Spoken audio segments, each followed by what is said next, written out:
So, I'm Michael from Train by Fox. I'm going to go over today why I became a coach. Let me start from the beginning. So when I started the gym, I was roughly around 17, 18 stone overweight. I'd previously come out of a bad relationship, so I went into the gym to essentially lose weight. It became fast apparent that I didn't have a clue while I was there, what I was doing. The goal essentially was fat loss, but I didn't have a clue why or how. So I took some advice and was prescribed some over-the-counter supplements.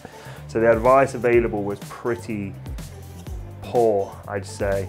And there was a few people I could go to for adequate advice, but overall, I still felt like there was a lot of guesswork within their opinion. So from that, I kind of started reading, started learning, and then gradually over the years came, it was like I was hitting multiple barriers, whether that was fat loss or trying to progress in the gym with my training.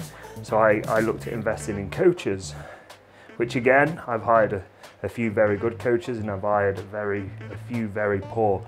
And it was apparent in their service delivery, the information they provided, that it was almost guesswork. And that's no discredit to any of those guys. Like, they all helped me learn more. They helped me want to better myself. And then back in 2017, I really wanted to excel, and I got this opinion of wanting to do my second show. My first show was in 2014, coached, unfortunately came very, very skinny, but needed to put muscle on. Now in 2017, I hired a coach, and that went on to a few health implications. There's no direct correlation to what that coach was doing. However, it did leave me in hospital no matter what. Which, coming out of that, I inquired previously with my good friend Callum Rainstrick from the Muscle Mentors, and I hired Callum. And within 3 months, my health mark was in a very good spot. But unfortunately at the time, I couldn't afford to continue with Callum, which he gave me the adequate information to go on to educate myself in those fields. And then I took on a PT course.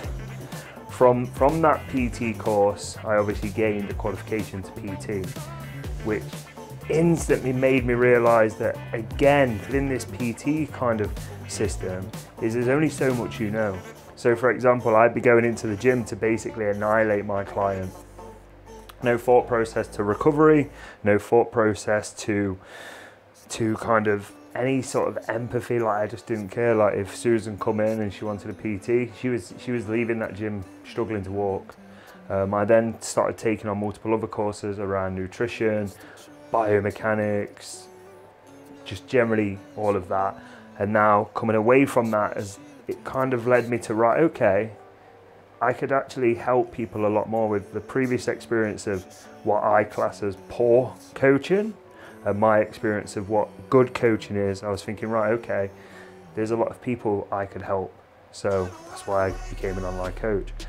So what I wanted to cover now is essentially like my issues now, my mistakes when I was personally looking for a coach.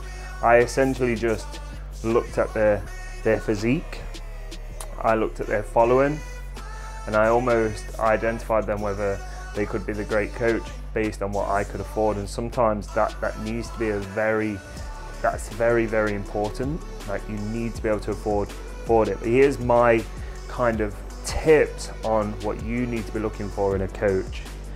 You need to ensure that your finances are fixated to basically commit to that. Because let's say you can afford the first month of coaching, whether that's £50 a month, £100 a month, £300 a month. Like, if you may be able to afford the first month, but on top of that, that coach is going to probably require you to eat a certain amount of food, which is cost. He's going to need you to probably take a certain amount of supplements. He may need you to change the gym you're training at, which is another additional cost, and there's so many other things. Now, if, for example, that coaching is affordable and then you apply those other costs, are you actually going to be able to commit to this coach for 2 or 3 months?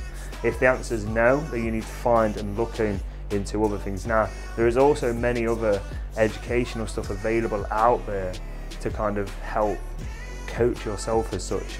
Scott Stevenson brought a book out called Becoming Your Own trainer or coach or something, take a look at that book. That could be very useful. And then when you finally made the drop to potentially having that coach that you essentially want to work with, you need to make sure that you're patient, because within a coach, like, a lot of people are looking for overnight results now. The coach knows, let's say for example, I know a very large amount of information about how I can get you to reach your goal or your particular physique goal. But that is going to be based on the feedback and the data I collect from you of how quickly you can do that. So you need to be patient, essentially, because if you're not, and you're going into this, the first 3 weeks you could go, nah, this isn't working, and go. And I personally, as a coach, I need more than 3 or 4 weeks of you checking in, communicating with me, and so on. On top of that, you need to be able to have a decent enough relationship with your coach. Like, there's one thing that very much, and I'm trying to kind of detach myself from, is when a client isn't communicating with me through the week, I get concerned, in the sense that they're either an absolute robot and they're nailing the plan, or they're struggling and they're not telling me.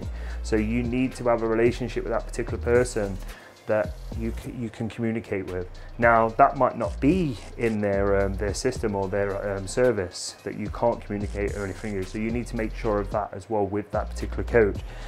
You need to make sure that they're experienced enough in what you want to achieve, and I don't mean looking at their Instagram or their feed of just transformations, because transformations can become very, very simple based on that client's genetic potential and their adherence level. Now, your lifestyle might not fit there, so please look at the experience of that coach and make sure that they can emphasize for your situation. And then again, we will touch on honesty. I personally spoke to a lot of coaches when I was starting out, as I previously discussed, about what they can offer and what this, and I think sometimes, well, what I noticed is they seem to be wanting to feed their back pocket, and they've probably got bills to pay and a roof to put over their head, so they will tell you what they essentially need to say for you to commit to them as a coach. You need to also make sure that they have a good work ethic, and they're trying to forever progress themselves, with whether that's further education or essentially just bettering themselves at a coach and bettering their services. Like, there is so much out there for coaches now to improve their service, whether they outsource some of that work. There's a lot of companies that can help them with that, or if they basically go on courses. The Muscle Mentors do some. I've just signed up for one from John Jewett. There's so much available for coaches to progress. And some sit stale, and you probably talk to them, and they're probably the guys that first ever gave me advice in the gym when it was go keto to lose weight and so on.